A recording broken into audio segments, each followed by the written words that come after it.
Hey, okay, so I was thinking, why don't I just paint on camera? And maybe, I don't know, maybe either somebody's interested in watching somebody paint, or maybe you're interested in learning some techniques from somebody who is not actually a painter.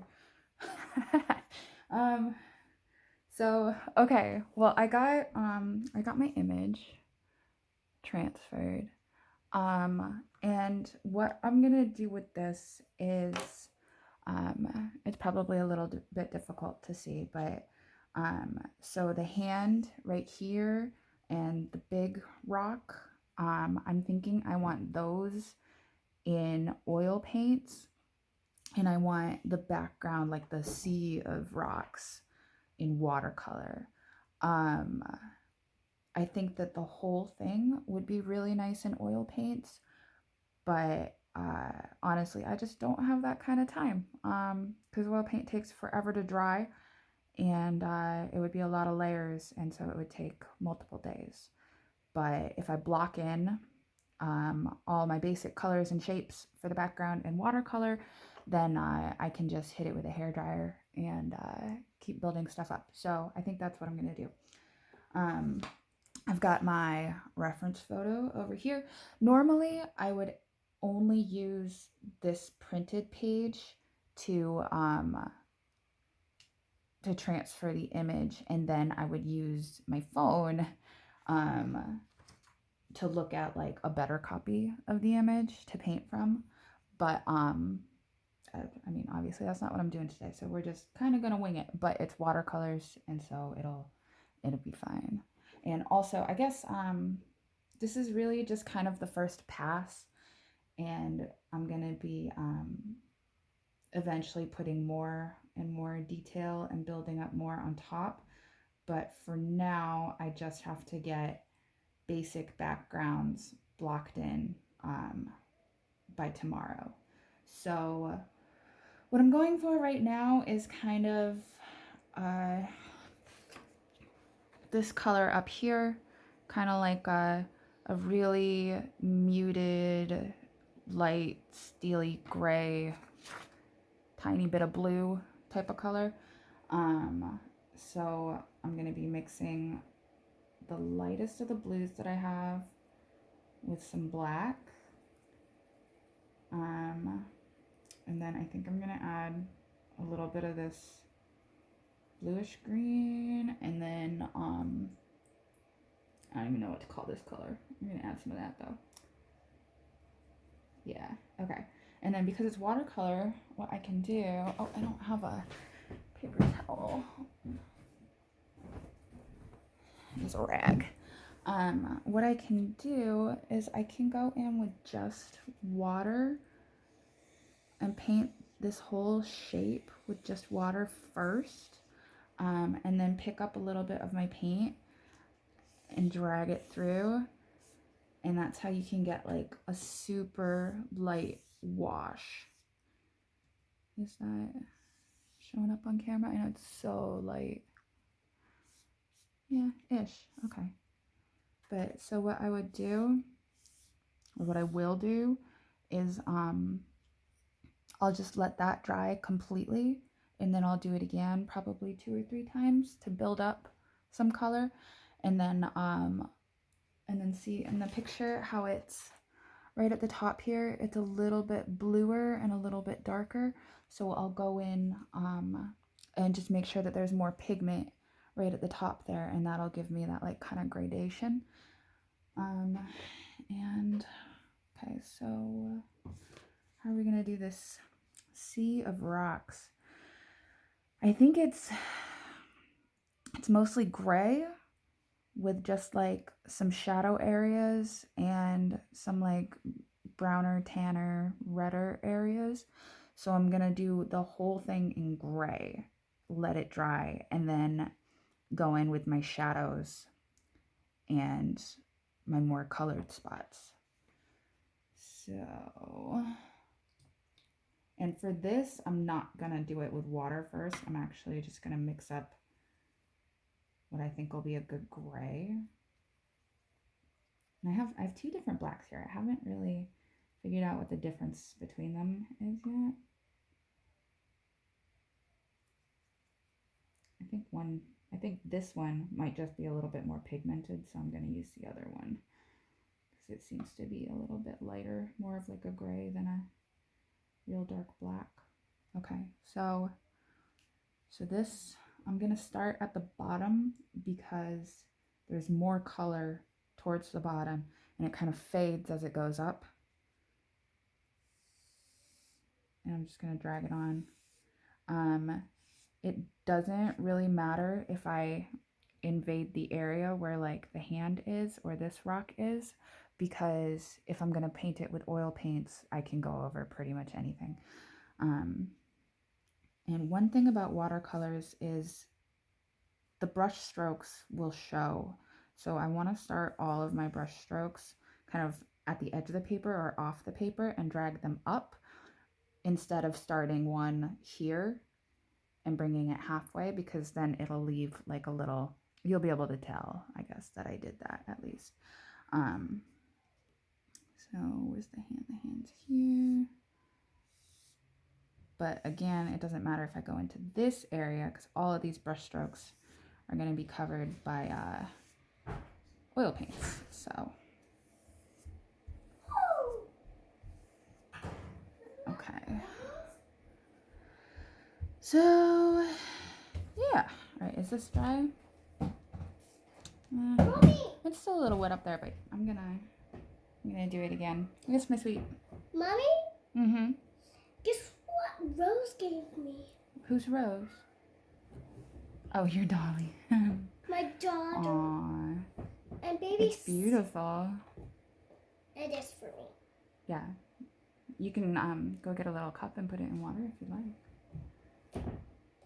I told Rose to leave some for the bees.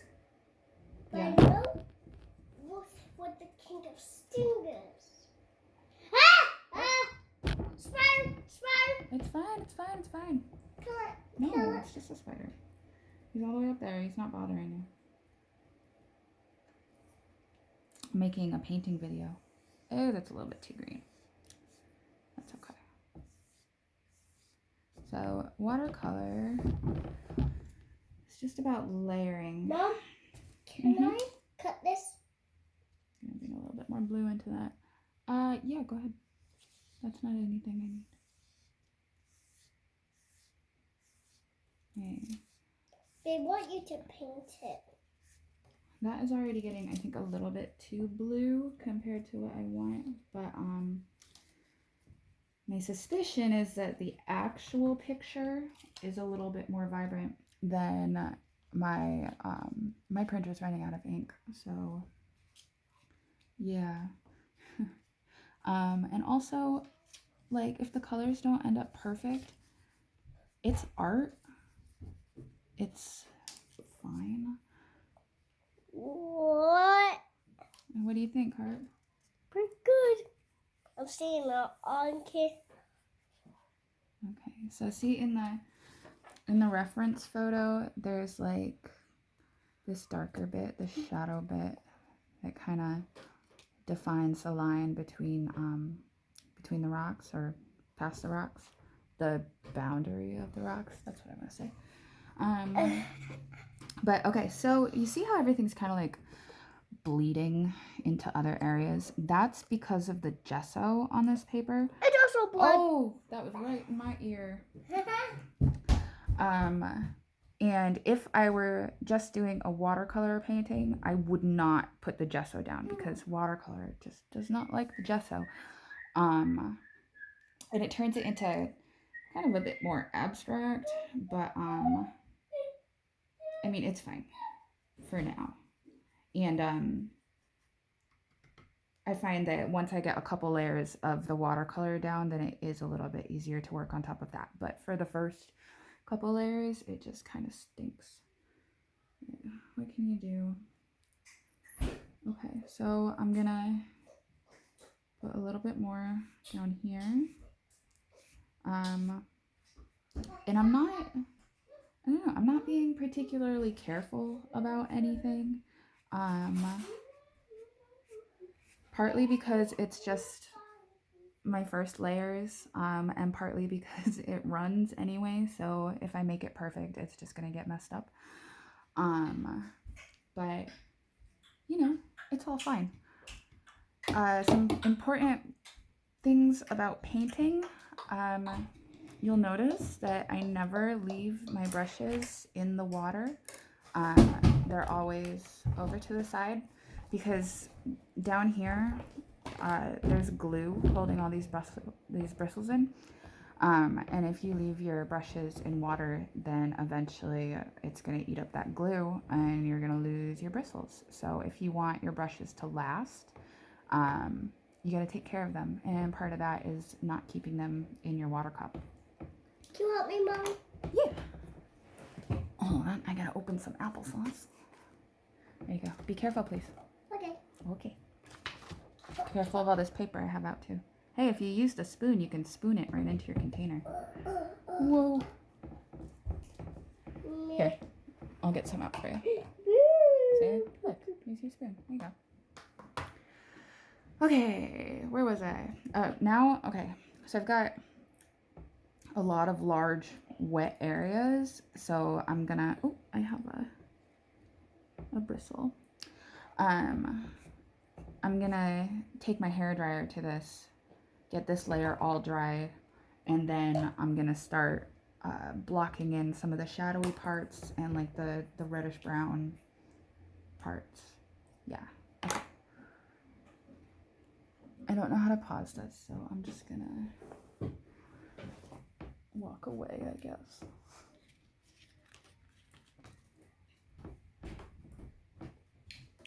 What the heck? How's that applesauce? Good. Yeah. It is. I don't know how it tastes like.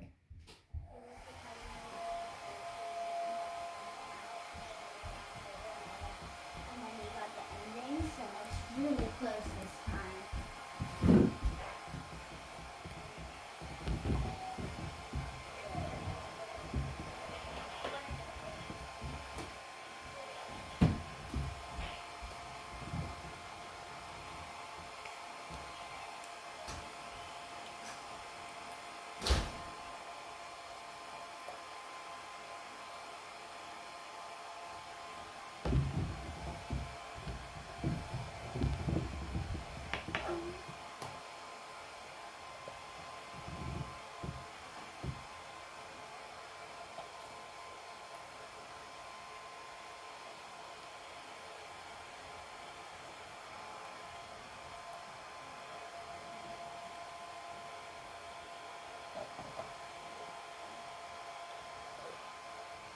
Pop, pop, pop.